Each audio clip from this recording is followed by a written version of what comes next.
Para você que achava que a gente não voltava, a gente voltou. E este é o podcast que vai focar as suas ideias. Meu nome é Guto e eu estou aqui com o Vini, que acha que missão integral é coisa de comunista. Tem que acabar com isso aí, tá ok? Comunismo não, hein? Salve galera, eu sou o Vini e tô aqui com o Cebola, que acha que a principal bibliografia da missão integral é o Evangelho segundo Karl Marx. Rapaz, eu tô aqui com o Guto, que vai evangelizar os irmãozinhos aí no jogo da Série D, Vasco e Vitória. Ele vai estar lá na portinha entregando folheto. Ai, meu Deus do céu. Aí tem que fazer muita ação social aí para ajudar os nossos amigos vascaínos. E nós, É isso aí. E nós não estamos sozinhos hoje, nós estamos com dois convidados de altíssimo garbo e elegância. Nós temos aqui o meu amigo Isaac Mariano, da Igreja Batista do Jaburuna, e meu amigo Wagner, que é da comunidade da Igreja Batista ali em Vila Prudêncio. E a gente hoje está aqui para falar sobre um tema muito legal, mas dá um salve aí para os nossos ouvintes. O Wagner e Isaac. Olá pessoal, Wagner de Souza aí. Eu acho que no grupo aqui eu sou o único que não sou flamenguista, né? Eu que ouvi. Tá perdoado, irmão, tá perdoado. Não sou missionário, não passei pelo concílio, eu acho que eu não sou pastor também, eu acho que eu sou um culto espiritual, alguma coisa assim, né? Você é coach, irmão? Irmão, vou te derrubar da chamada. Espiritual. Tá repreendido.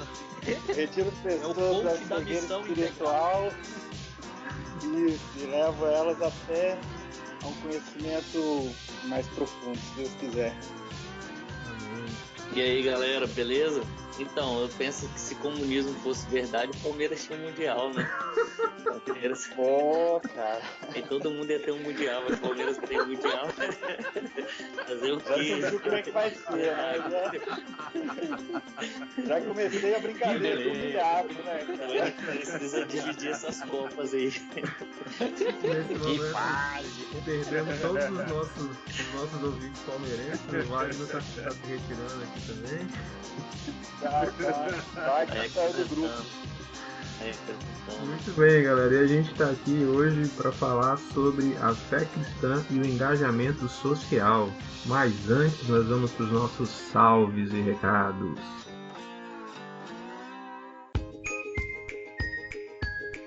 Fala, galera, aqui quem está falando é o Guto nesses salves e recados, e eu estou aqui para deixar um salve muito especial para dois ouvintes que nós amamos de coração, que é a Beth e o Márcio.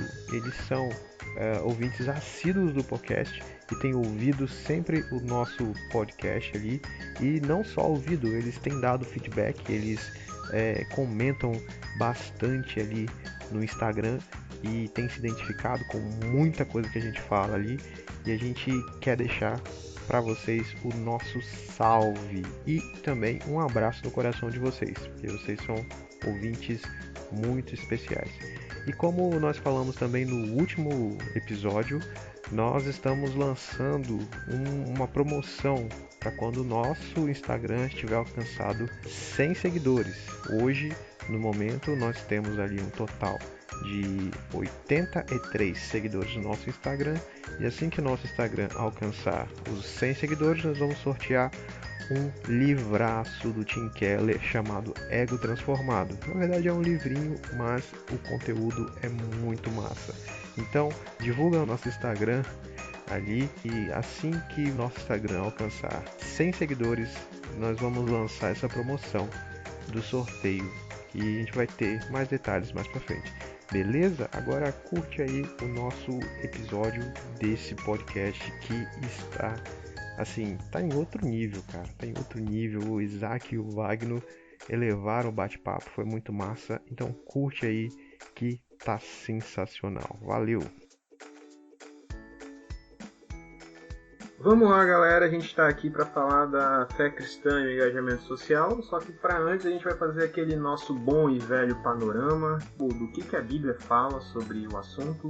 A gente verifica desde o Antigo Testamento uma preocupação ali com os menos favorecidos, né? A Bíblia vai focar muito no Antigo Testamento na assistência ao estrangeiro, ao escravo, às mulheres, às crianças órfãs e as viúvas, né? Então a gente vê essa preocupação no Antigo Testamento aí com as pessoas menos favorecidas. E no Novo Testamento a gente já enxerga a igreja ali que caía nas graças do povo, onde eles partiam o pão de casa em casa. A gente vê os diáconos ali com essa responsabilidade de cuidar das pessoas que tinham mais necessidade.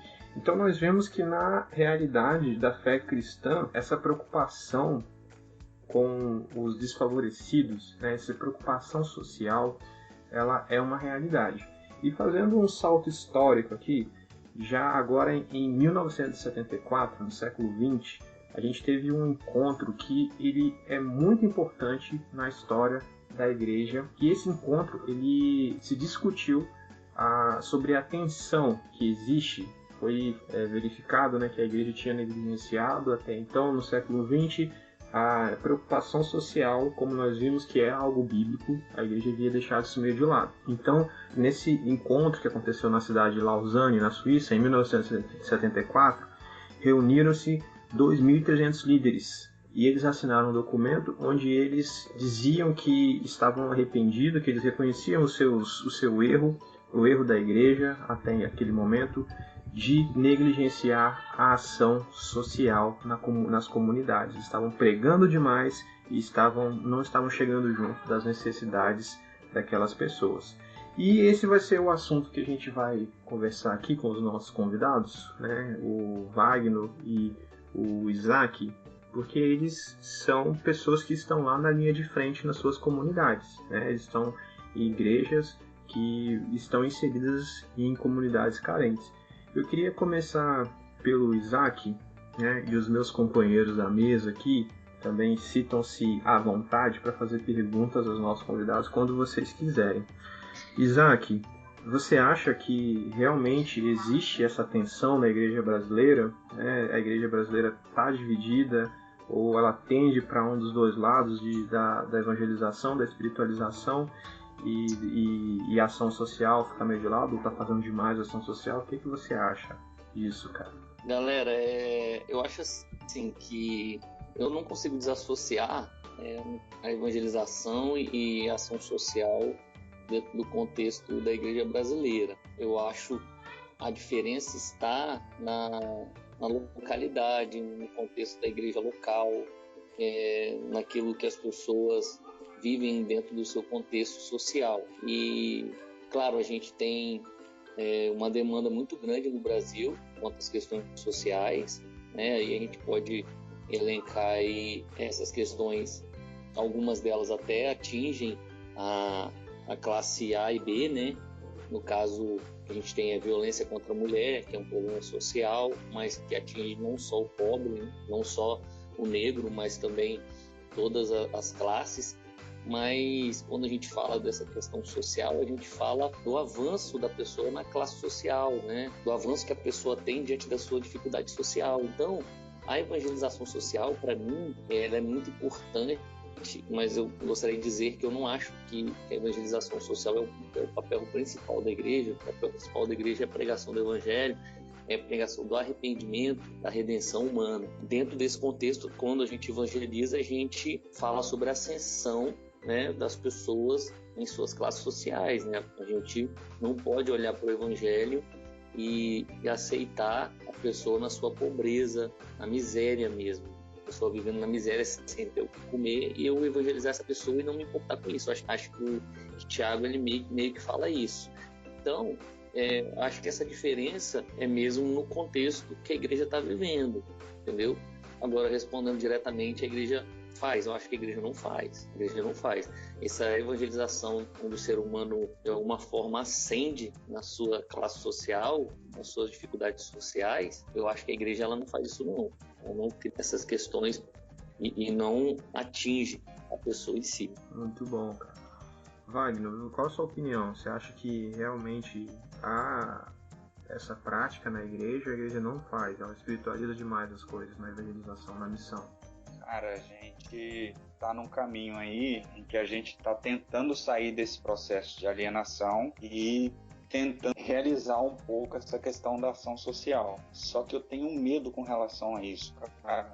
Se a gente não tiver uma compreensão exata a respeito do que a gente está fazendo e por que a gente está fazendo, a gente vai correr o risco aí de entregar a cesta básica sem Deus, entre aspas, né? Eu acho que tudo que a gente faz dentro de uma comunidade, em termos de gesto, amenizar um pouco a dor das pessoas, né? E comunicar a Deus para ela através de gestos. Então eu acho que a gente corre muito risco de entregar o gesto, mas não dizer de onde está vindo, por que está vindo e qual a intenção, né? Qual a nossa intenção como igreja. Isso segue aí um pouco a linha do que o Isaac falou, né, cara? A gente precisa ter a compreensão de que Deus está reconciliando consigo o mundo, né, cara? E a gente é instrumento nas mãos dele para poder fazer isso. E, geralmente, se ele vai chegar num contexto em que a pessoa está com fome, ela não vai conseguir entender o que você está falando. Aí você vai chegar num outro contexto, o casamento está acabando e a pessoa não vai conseguir prestar atenção no que você está falando. Entende? Então você precisa chamar a atenção da pessoa de alguma forma. Eu acho uma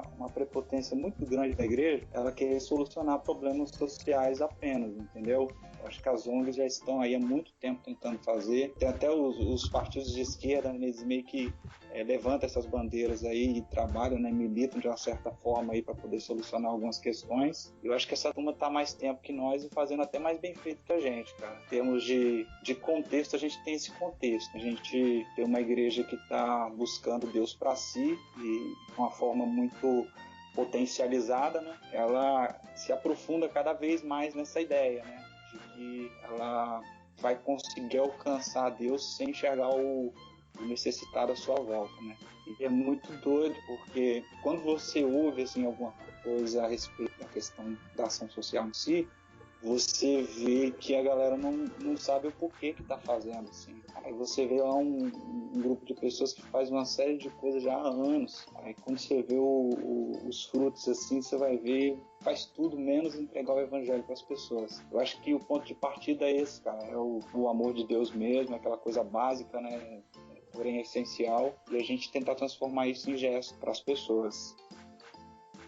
Legal você dizer isso, Wagner, porque outras religiões já praticam de uma certa forma, eu vou chamar de assistencialismo, talvez eles não chamem de assistencialismo, talvez eles tenham algum outro nome, como a gente está chamando aqui de ação social, enfim, de a gente olhar para essa sociedade e entender que ela precisa ascender, como o Isaac disse, mas também que ela precisa de Deus, né?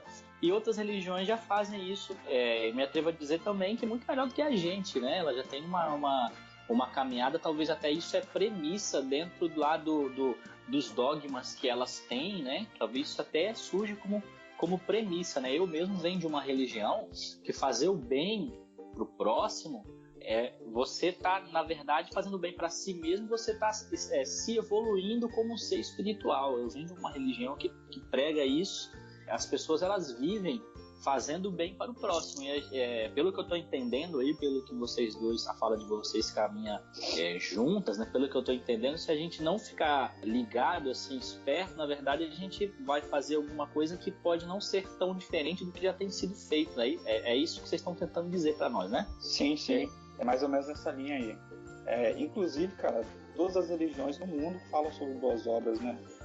A questão eu acredito que o Evangelho ele fala das boas obras de uma forma diferente que as outras religiões, né?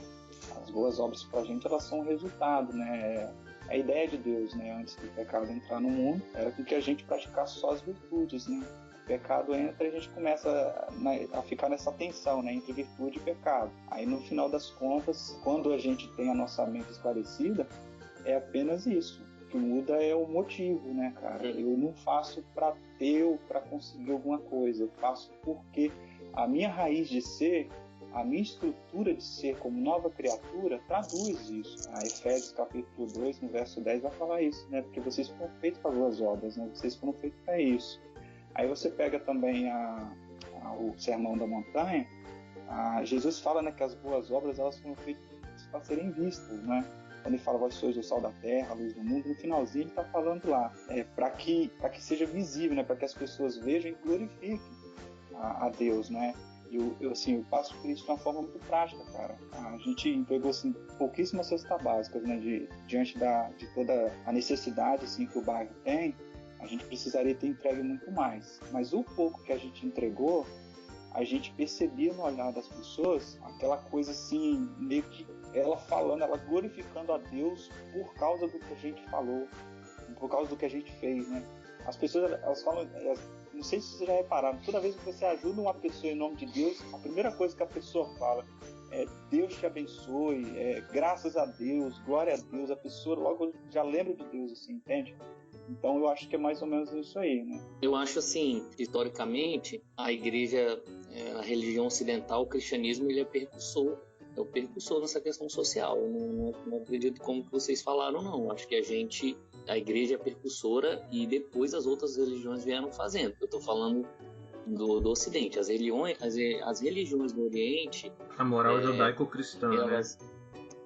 E aí a gente faz o seguinte, por exemplo, se você for olhar na Índia, que é um país com bilhões de habitantes, de muitas religiões, que a gente julga ser religiões de viver uma paz interna, mas é uma religião que não está nem aí para o contexto social. Então acho que o cristianismo ele se importa sim com o contexto social. Eu acho que assim, o grande problema é a gente de alguma forma só se preocupar com a premissa espiritual. Entendeu? É você, tipo assim, eu entender. Esse dia eu estava até num papo com o Wagner, eu falei sobre esse termo. Esse termo, para mim, ele é um termo que permeia a questão teológica do Antigo Testamento, que é parousia, que é a breve volta de Jesus. A igreja, ela tinha essa mentalidade da breve volta de Jesus e por isso eles dividiam, eles partiam o pão, eles não tinham apego. Então hoje nós temos um problema teológico. O problema teológico hoje é o apego às questões materiais, as pessoas acumulando, e a gente entendendo que nós temos um país cristão onde 50% da riqueza do nosso país está na mão de 1% das pessoas, entendeu? Então, mesmo dentro desse contexto de um país evangelicado, ou evangélico, sei lá qual termo que vocês usam, a gente vê que há alguma coisa está desconectada. E a igreja ela precisa entender a sua teologia. Para mim, a teologia cristã, sem as suas ramificações depois disso, a que está baseada em Cristo Jesus, ela compreende a espiritualidade, ela compreende a cura, porque Jesus fez isso não no sentido de prioridade, mas ela também compreende a questão de atender os aflitos, de atender os necessitados, de atender as pessoas que necessitam. Então, assim, dentro do meu contexto, não dá para eu ser uma igreja indiferente, não dá para eu ser uma igreja que não enxerga, não dá para eu me contentar em pregar o evangelho, em sair na rua, hoje distribuí, evangelizei nessa forma. Então, assim, eu acho que a gente precisa também avaliar a nossa teologia, a questão histórica da igreja. Assim, o Vinícius até citou também essas outras religiões, mas a base que elas usam na caridade é uma base cristã. Posso estar equivocado. Não, você tem razão e na verdade a sua fala acaba corroborando com a minha, né? Porque assim, a pergunta que eu fiz foi no sentido de a gente está caminhando para poder entender um determinado fenômeno, né? E por que às vezes algumas igrejas fazem, mas não fazem da forma bíblica, ou porque muitas, na sua maioria, nem fazem. E aí o desafio é a gente não fazer igual os outros que já fazem, né? Porque, por exemplo... Qual é a forma bíblica, né? Exatamente, porque eu citei uma religião que eu pertenci, né? E eles têm uma base de caridade, de amor, de querer o bem do próximo, mas eles fazem isso pensando no quê? No que eles vão ter em troca, mesmo que seja no plano espiritual. Meu espírito vai evoluir para isso. Então, essa é a questão que se a gente não parar para pensar, e aí eu acredito que vocês falaram isso nas primeiras falas de vocês, que se a gente não parar para poder pensar e fazer a ação social da forma bíblica, em nada diferente vai ser outras religiões como das ONGs, enfim, disso tudo, entendeu? Eu penso que a espiritualidade cristã, cara, ela permeia aí de uma forma individual. Vamos colocar o seguinte: como seria um cristão que está caminhando de uma forma equilibrada e caminhando com uma perfeição espiritual? É um sujeito que está conseguindo equilibrar aí o fazer, o transcender e o saber. Ele está fazendo, mas ele está procurando saber o porquê, como fazer melhor e o porquê. E transcender, cara, no sentido de que você também precisa de uma experiência com o sobrenatural, né? Se você ficar só no natural, você vai, como eu falei, você vai continuar gerando respostas que as pessoas já estão respondendo aí sem nenhuma base, né? Dentro do evangelho em si. Eu acho que pior acredito também. Que a experiência cristã, ela transita, né, entre esses três elementos, né? Agora, numa igreja, por exemplo, que é um grupo, né, é um coletivo de cristãos, a igreja ela precisa também transitar entre esses três elementos. Né? Eu estava ouvindo vocês falarem, ouvindo a fala de vocês no início, e uma das coisas assim, né, eu queria até perguntar para vocês aí que trabalham nessa linha de frente aí, e uma das coisas também eu concordo com muita coisa que o Isaac falou ali, e eu até falei no podcast passado, né, que nós cristãos, as igrejas sérias mesmo, elas foram, no passado, usadas pelo governo para fazer realmente, né, trabalhos para o governo, né, porque viram que as igrejas realmente desenrolavam essas questões sociais, as igrejas sérias, né? Então, assim, eu estava até comentando com eles, né, da idade deles, talvez da de vocês também não. Antigamente o leite era um ticketzinho de papel, né? E eram as igrejas batistas, elas davam, a igreja católica, algumas igrejas mais que eles viam que eram sérias, renomadas, né? E o governo utilizava essas igrejas. E hoje, assim, eu vejo muito, como vocês falaram ali também, hoje não é também simplesmente uma entrega de cesta básica. As igrejas hoje, a maioria delas só vai lá, entrega a cesta básica, dá esse assistencialismo, né? Dá essa assistência, né?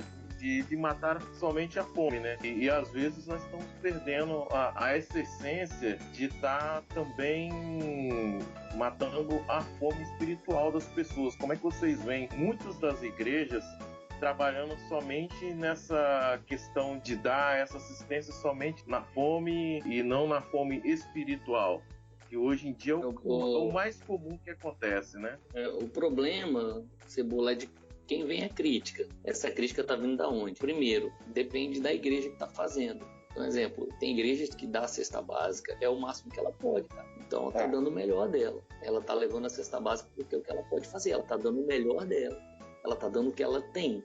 Tem igreja que pode montar um instituto numa favela e fazer um instituto, um processo de transformação social, começando com as crianças, de médio a longo prazo, trabalhando as famílias, atendendo as necessidades daquelas famílias, e não fazem. Então, é muito fácil a igreja que tem condição virar para a igreja que está entregando a cesta, porque é o que ela tem, o que ela pode fazer. Porque os meus maiores sonhos é ter um instituto, ter uma organização, só que isso a gente precisa de apoio governamental, não governamental. A gente precisa de pessoas, a gente precisa de voluntários, de pessoas que não são voluntários, porque uma ONG, um instituto, ele não funciona com voluntário, não adianta, a gente precisa pagar pessoas. Então, é muito fácil uma igreja ali virar, estão dando cesta básica, mas isso aí não muda ninguém. Se é o que aquela igreja está fazendo, o que aquela igreja pode fazer, ela está fazendo muito, porque ela está fazendo o máximo dela. Agora, a igreja que tem condição de montar um instituto, de ter mão de obra, de fazer com que essa questão funcione, que isso, sabe, que ela trabalhe de médio a longo prazo dentro de uma comunidade, não. Essa igreja está errando mais do que a outra. Então, como a gente tem exemplos assim, tem exemplos de igrejas da comunidade que não está nem para ninguém, não tem condição, mas não está nem aí também, e tem igreja grande que tem instituto, que tem um trabalho sério, que sabe, que pensa nessa questão a longo prazo, porque dentro de uma comunidade o processo religioso ele é muito falho, nosso braço é muito curto, cara. Não quer dizer que o cristianismo não tem poder de transformar, só que o processo é muito denso, entendeu? A gente perde muito, quanto mais quando a gente lida com criança e adolescente, a gente perde muito, cara. 90% de perda de ser humano mesmo, de criança, de adolescente, por causa da questão da sexualidade, entendeu? Por causa da linguagem fácil, do acesso fácil coisas. Então, assim, a gente precisa de uma estrutura para atender. E às vezes a igreja que tem condição, ela não quer atender. Então, respondendo a sua fala, é da onde que vem a crítica, entendeu? Eu acho que isso é importante a gente frisar. Eu fiz essa pergunta porque eu conheço algumas igrejas que realmente só entregam, só perguntam: você conhece o fulano? Ah, conheço. Eu posso dar uma cesta básica, ele é necessitado? Eu, não, pode, beleza. Pegam, entregam, e eu acho a igreja, no mínimo, ela deveria ter, pelo menos, um trabalho de... Como antigamente a gente tinha, né? Aqueles cadastrinhos de irmãos, e tá acompanhando a pessoa, entendeu? É o acompanhamento, não é somente, entregando aqui, vai lá pra sua casa, cozinha, não sabe nem se o cara tem gás, às vezes, em casa. Eu lembro disso aí, eu lembro muito disso aí, tipo assim, minha história tem muito a ver com isso, porque a minha família era uma família que ia na Igreja Batista Esperança, lá de Cariacica, quando ela era para pegar cesta básica. Então, eu não lembro, porque eu era muito criança, mas às vezes eu vejo um atendimento muito frio, entendeu? Sim, e um negócio das pessoas assim, a gente tá dando, então, tipo assim, sabe, a gente não, sei lá, um amor, cara, a gente tem que manifestar um amor, porque é o que o Wagner falou, quando a gente faz, mano, a pessoa sente quando você faz com amor, quando você exala amor, quando você, sabe, em você, a pessoa se sente amada, e nada mais é do que uma ferramenta.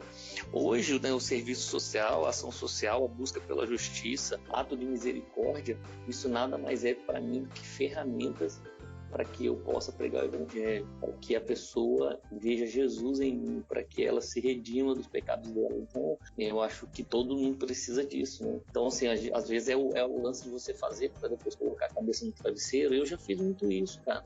Ufa, fiz isso, vou botar a cabeça no travesseiro, estou em paz. Então, eu acho que a gente precisa ser realmente mais verdadeiro, entendeu?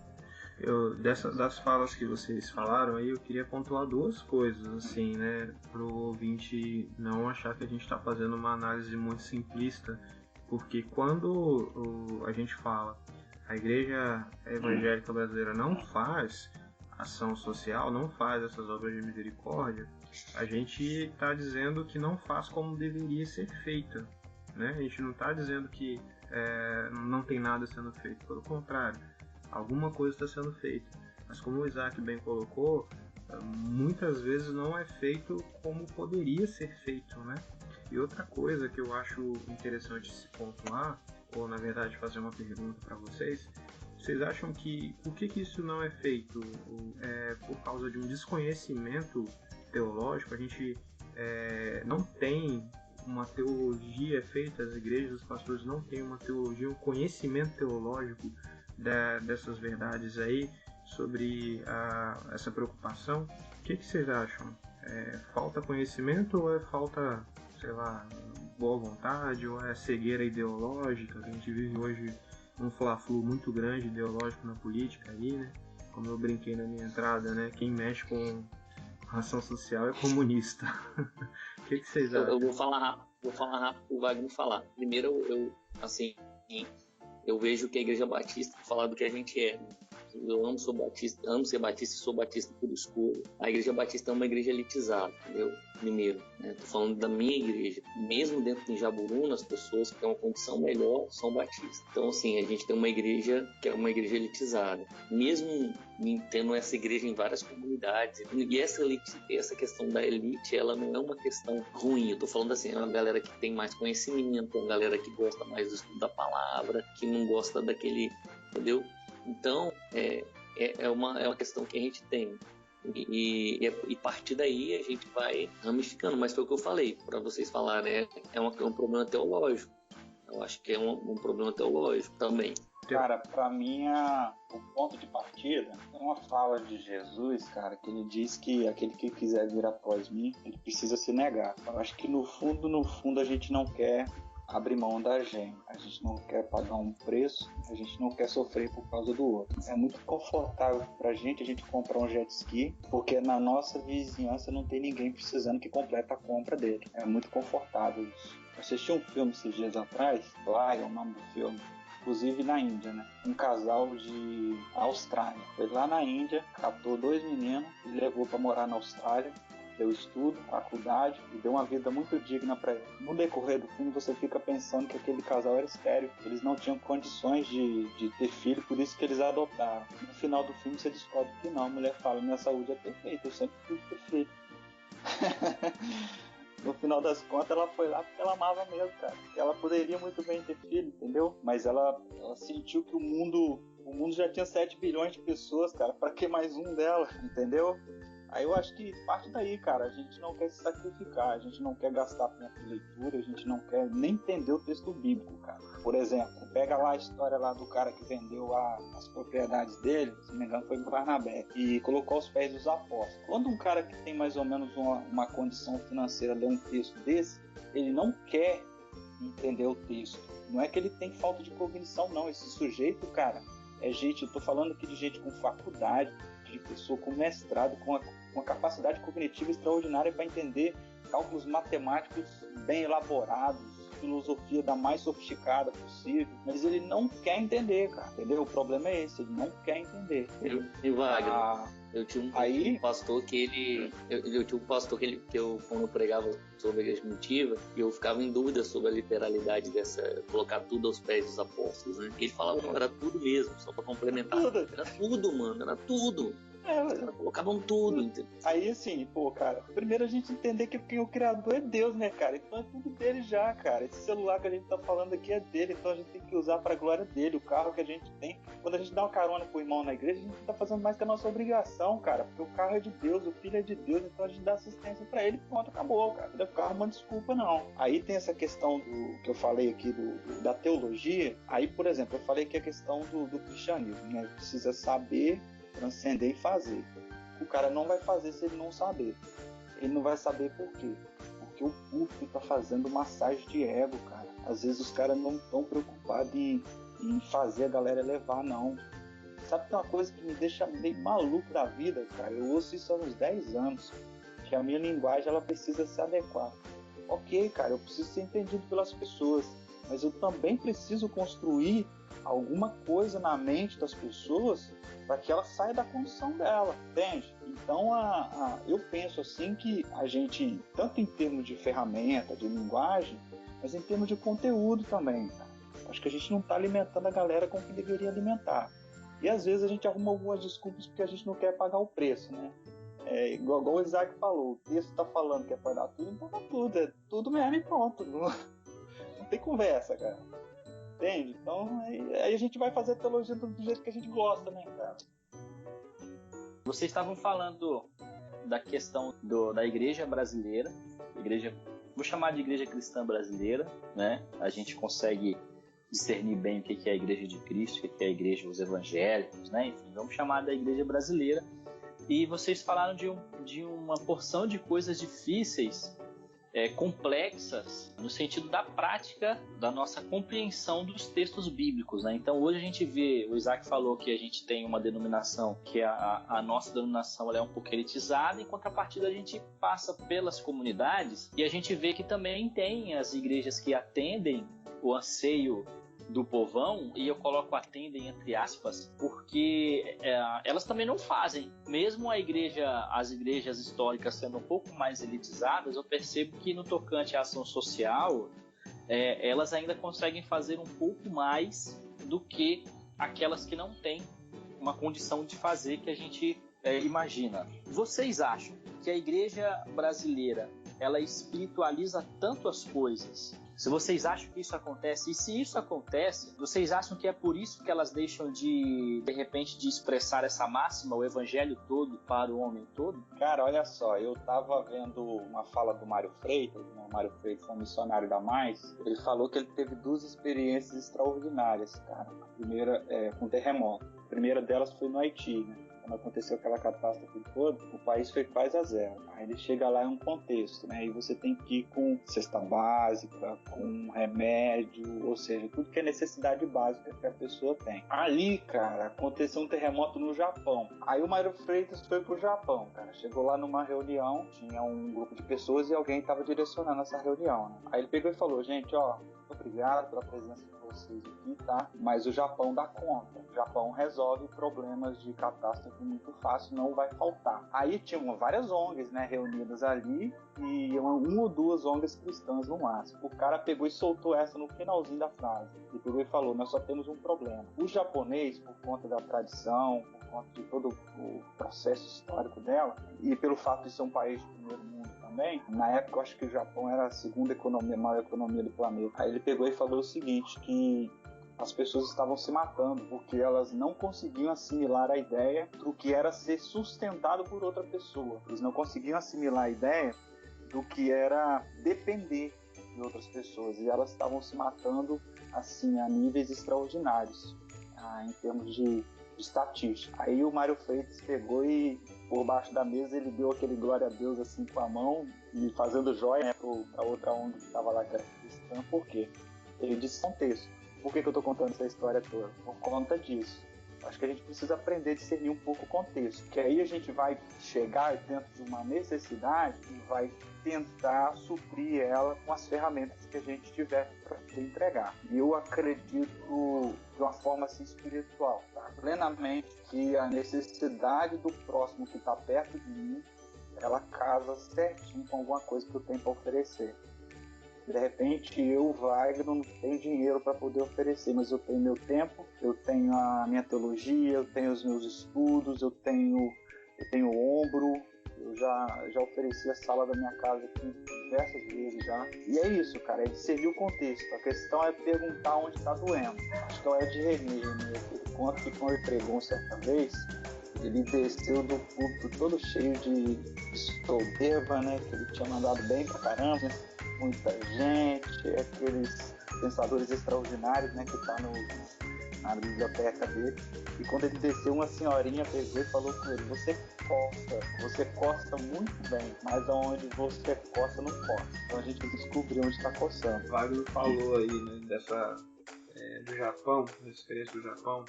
Eu lembro de uma experiência que eu tive quando eu trabalhava plantando igreja num bairro de classe média alta. E aí a minha crise era porque eu cresci a vida toda numa comunidade carente. Crise também dos missionários que estavam comigo eram que eles plantaram a igreja em comunidade carente. A chegar num bairro de classe média alta, não tinha o que oferecer para os caras, né? É o outro extremo, né? Os caras, eu acho que eles estavam falando, a evangelização para eles era da cesta básica e da assistencialismo. E lá eu fui confrontado com uma verdade que esses caras também, que têm dinheiro, que eram concursados da Polícia Federal e etc., eles tinham uma realidade que a materialidade não alcançava. Então é muito importante essa leitura também, da gente entender aonde que está coçando nas pessoas, para a gente chegar junto, porque o Evangelho todo para o homem todo, ele também diz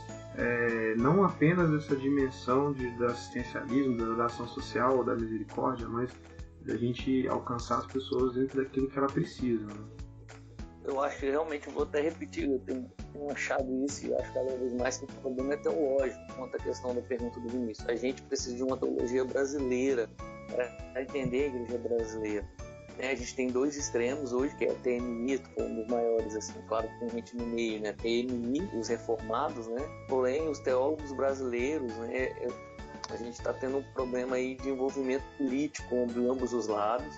Ele está manchando a teologia brasileira nessa época, né? Amanhã ou depois não sei o que vai ser da gente. E as pessoas de referência para nós, né? Por exemplo, estou lendo o Stott, mas o Stott não é brasileiro. A gente precisava de uma teologia brasileira que compreendesse a igreja. Eu sou um cara que cresci na favela, sempre trabalhei com marginalizado e hoje continuo trabalhando. Então, para mim, isso é muito fácil. Eu tenho uma sensibilidade.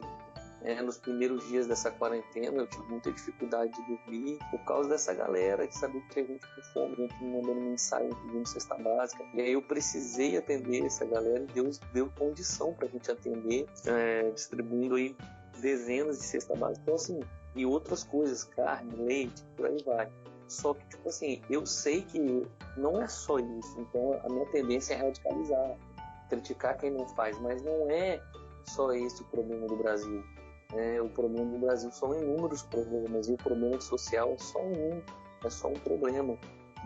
Por mais que a gente tenha muitos desses problemas, esse problema é um problema que se multiplica em todos os lugares, mas a gente pode cair numa comunidade que a gente não tem esse problema. E aí eu preciso de uma teologia brasileira, eu precisava, sabe, de uma... E eu vejo a gente um pouco perdido. E aí, olha só, pra você ter ideia, os perfis de igreja, né, os modelos, né, dizendo, de igrejas, a gente tem tudo tirado dos Estados Unidos, cara. Ah, não, mas isso aqui eu adaptei. Até a minha igreja também, tem o fundo preto lá, que é o chip e tal, a gente apaga a luz e essas coisas. Não tem problema com isso. Mas tudo isso aqui é um problema nesse mas a gente podcast. lançou uma campanha Isso é um problema desse podcast. Igreja com cultura preta, que é um problema desse podcast. Igreja não é assim, eu acho que foi um anseio da minha galera e eu não tenho problema com isso. Eu acho que isso não define a minha teologia. E nem as músicas que eu toco. A gente continua tocando música bíblica, a gente continua pregando o evangelho. Mas assim, são tendências que a gente entra ou não. E eu não me arrependo de ter entrado. Mas de alguma forma, assim, nesse caso de esteticamente falando, porque a igreja não mudou não, mas os modelos que a gente tem de igreja são americanos, cara. A gente não tem um modelo de igreja brasileira, entendeu? A gente tem um modelo de igreja de aglomeração de pessoas. Falando de tal, cara lá de São José dos Campos aglomerou 30 mil. O cara de Alphaville aglomerou 12 mil. O cara da cidade da Serra. Então, os modelos a gente tem modelos de aglomeração e isso angustia a gente no sentido de que você tem que aglomerar, você tem que ter quantos, tem os relatórios, você precisa, né, de alguma forma, meio que você não precisa dar o relatório para ninguém, mas você precisa dar o seu relatório, e esse relatório é um relatório que você precisa aglomerar, de alguma forma, contar as pessoas, e a gente não tem um modelo de igreja, entendeu? Eu acho assim, a gente está muito teologicamente, isso prova tudo, a questão política, tudo que a gente está vendo, que a gente não tem uma teologia saudável, a gente não tem uma interpretação bíblica brasileira saudável. Eu me coloco nesse lugar, porque eu também não sou teólogo, mas assim, às vezes eu me sinto bem perdido, bem longe dessa igreja brasileira, porque eu não consigo dialogar com algumas pessoas, eu não consigo entender, às vezes, né, eu me marginalizo, às vezes isso para mim é bem difícil, mas assim, eu sigo buscando e a compreensão daquilo que eu acho correto. Eu acho que a teologia da missão integral e da libertação é uma teologia latino-americana que me ajuda, me aproxima muito do que eu acredito, mas os expoentes são pessoas políticas, né, politizadas, isso prejudica muito essa teologia como outro extremo, então preciso também tomar cuidado, né? Mas assim, cara, eu acho que a gente tá no sal.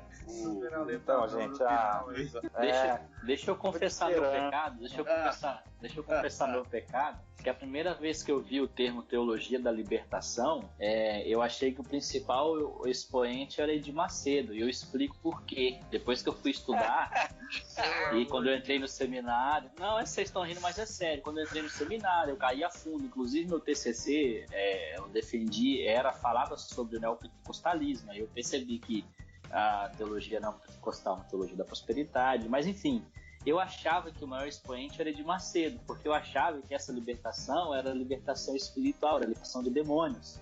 E na televisão tinha lá os caras expulsando demônio lá, entrevistando os capirotos e tal, então eu achava, teologia da libertação.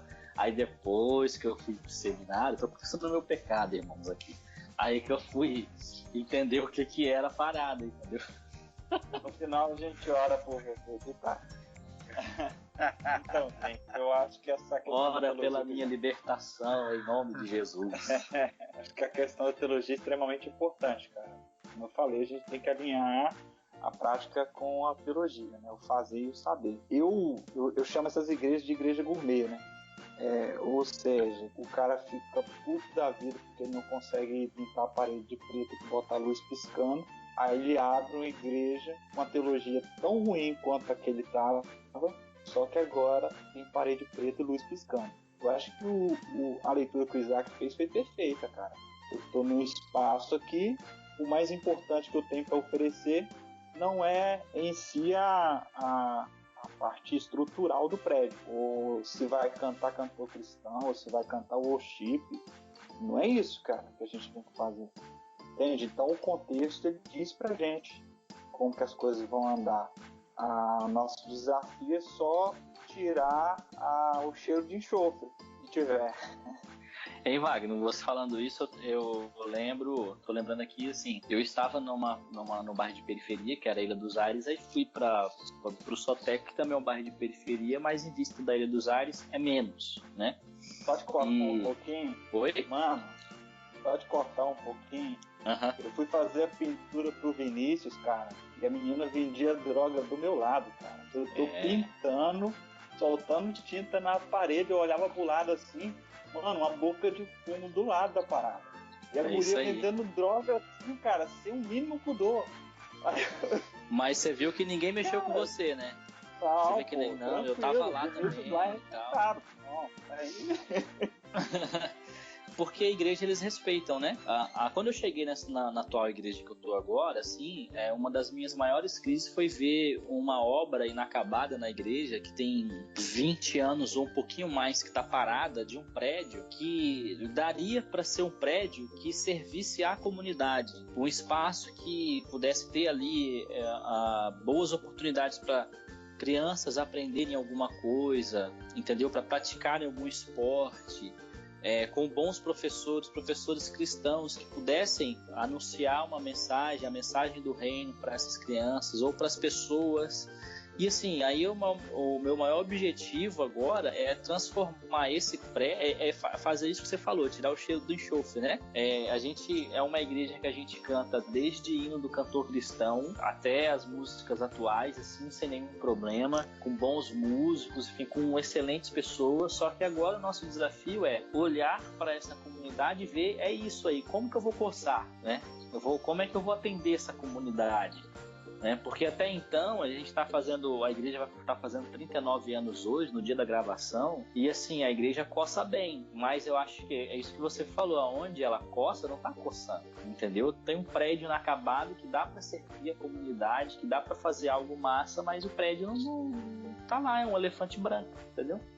Galera, pra gente caminhar pro final já, o papo tá bom, quando o papo é bom, tanto passa rápido, queria que vocês, nossos convidados, fizessem as considerações finais pra gente. A gente acaba levantando muitos problemas, muitas problemáticas, e que vocês fizessem as considerações finais como se falassem para um cara comum que está incomodado com tudo isso, um crente, um líder talvez, ou não, um crente lá da igreja que está preocupado com isso, quer ver uma igreja, não vou falar relevante, que essa palavra já está desgastada, mas quer ver uma igreja que sinalize o reino de Deus, sim, de forma como ele deve ser sinalizado. O que vocês falariam para esse cara? A gente faz diante daquilo que a gente conhece, né?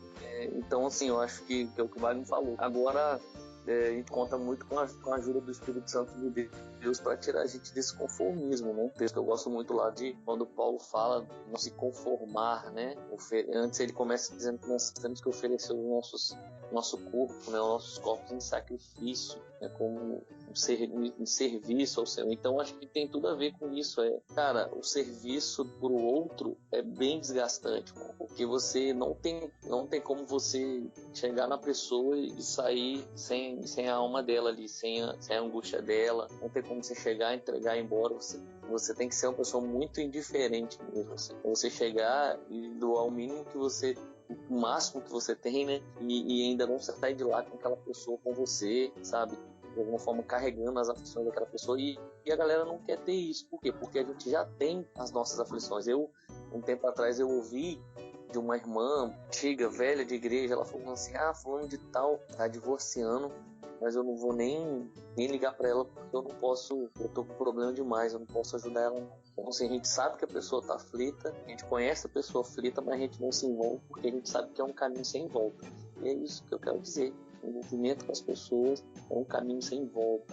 E essa é a bandeira do cristão. A gente vai levar essas pessoas para dentro de casa, essas pessoas vão bater na sua porta. Esse dia eu estava aqui, marca aqui uma pessoa em situação de rua, porque o vizinho falou que você ajuda, bateu na minha casa. Então, assim, a gente tá aí para isso. Eu desci, ajudei, fiz o que eu pude, e em qualquer lugar que a gente tá, a gente carrega isso com a gente, entendeu? Então, às vezes as pessoas, elas querem continuar na indiferença, porque isso não faz a gente enxergar o mundo. Mas para o cristão, para eu encerrar, não tem como o cristão ser indiferente. Eu acho que ser cristão e ser indiferente é viver num mundo paralelo. você está vivendo um engano. Quero dizer para você, se você é cristão e está sendo diferente, você não está sendo cristão. Você ainda não conseguiu entender o cristianismo. Você ainda não conseguiu viver o cristianismo na prática. Talvez você tenha uma fé que a gente sabe muito bem que a gente não precisa fazer isso para ser salvo, não vou mentir. Eu não prego que preciso fazer isso para ser salvo. Mas uma vez que eu aceitei a Jesus, eu preciso fazer isso. Eu acho que é uma necessidade. E principalmente diante do que a gente está vivendo hoje, né?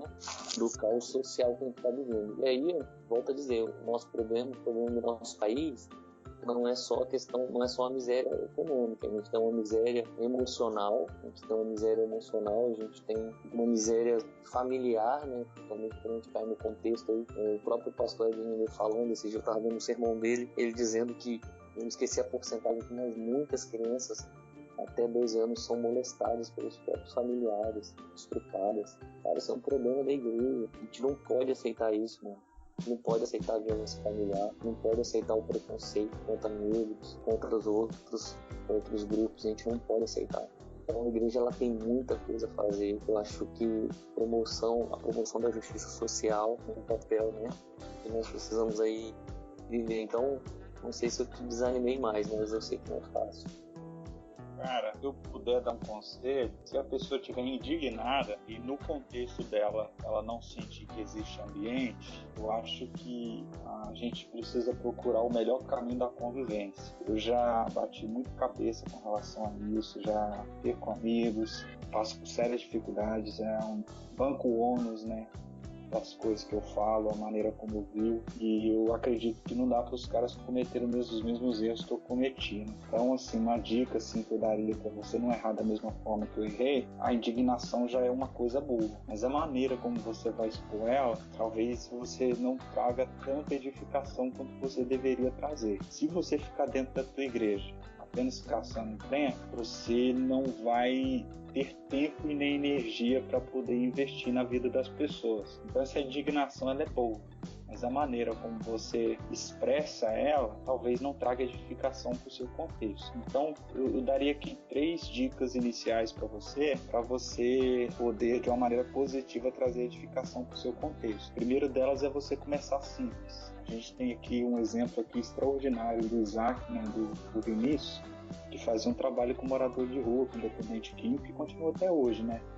Mas Deus levou a influência deles a um espaço onde tem uma igreja para poder falar as coisas que precisam ser ditas. Então começa pequeno, começa o básico, nas coisas que você está enxergando.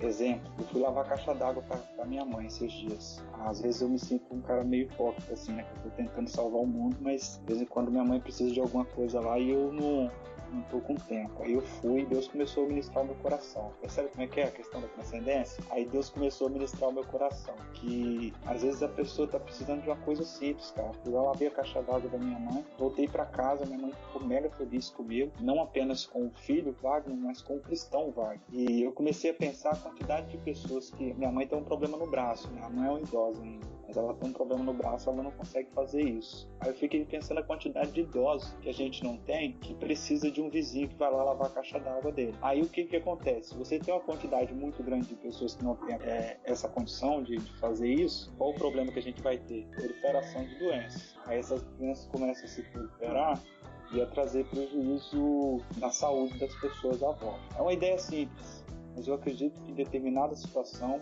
no contexto onde a pessoa está, ela consegue de alguma forma realizar algo relevante, mas começando de maneira simples. O segundo conselho seria a parceria, né? À medida que você começa a fazer coisas assim, de pouco a pouco, insista, persista no que você está fazendo, sabendo que você está fazendo a coisa certa, mesmo se não der certo, você está fazendo certo. Parcerias, porque nas parcerias você começa a entender melhor o que você está fazendo, você busca uma instrumentalização melhor para o que você está fazendo. E a última seria a atenção para a questão da batalha espiritual.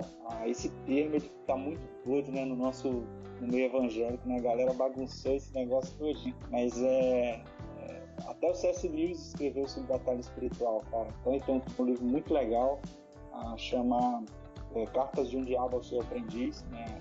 O C.S. Lewis sensacional esse livro, cara. Sensacional. fantástico. E ele nem menciona o nome batalha, o termo batalha espiritual, ele nem usa, né? Isso é que é mais legal. Então, assim, você precisa entender o seguinte: quando você se dispõe a fazer alguma coisa e tem parcerias, isso vai chegando a um volume maior, a gente não pode deixar de considerar que a gente tem um adversário, né? E esse adversário, ele sabe que tudo que a gente fizer para o reino de Deus de maneira genuína e verdadeira vai trazer prejuízo para ele. Então, a terceira dica seria essa: a gente ficar atento ao aspecto espiritual da missão. Quando você decide tomar alguma decisão espiritual, o reino espiritual ele começa a se movimentar. Então, é isso. Se você tem indignação, comece simples, busque parcerias e fique atento à questão da batalha espiritual. Muito bom, muito bom. E galera, a gente está chegando ao fim de mais um podcast. Muito bom mesmo estar aqui com vocês. Queria agradecer Wagner, Isaac, de poder dar parte do tempo de vocês pra gente, né, fazer esse bate-papo. E espero que tenham mais, né? A gente possa se reunir assim mais vezes para trocar mais ideias como essa. Queria pedir o nosso patriarca Cebola para nos despedir. Despeça-nos nós aí com a bênção do Cebola Hulk. Cebola. É isso aí, galera. Aqui terminamos mais um podcast. Agradecemos aí ao Wagner, ao Isaac, o Mariano, esperando a live dele aí, né? A dupla sertaneja, Isaac e Mariano. E Hoje tem live. hoje tem live, né? Isso aí. Então, Deus abençoe a todos aí. Um abraço no coração. Falou, galera. Forte isso aí. abraço. Valeu. Valeu, Wagner.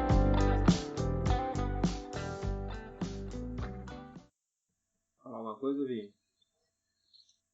Que a pauta já foi pro saco, Não, né? não. Vocês perceberam, a pauta foi pro É, saco. já percebi. Bora as perguntas que Não, nós na verdade, aqui, quem manda é nós. Não tem aqui problema nesse não, que eu vejo, não vejo pauta mesmo. Isso, Não, cara. na verdade eu tô. Que isso, velho. Estudando Sabia a nem pauta que aqui era. eu todinho, cara. Faz a merda dessa coisa, eu vou falar com o Paulo Simões. Cara, Ô, velho. Paulo Simões não fala nada, único que não. lê a pauta o único que lê a pauta é o Guto, porque ele que escreve a pauta. Seriedade, hein? Eu A tava seriedade. dormindo, rapaz. Eu tava dormindo, eu falei assim, o que? A chamada do quê, rapaz?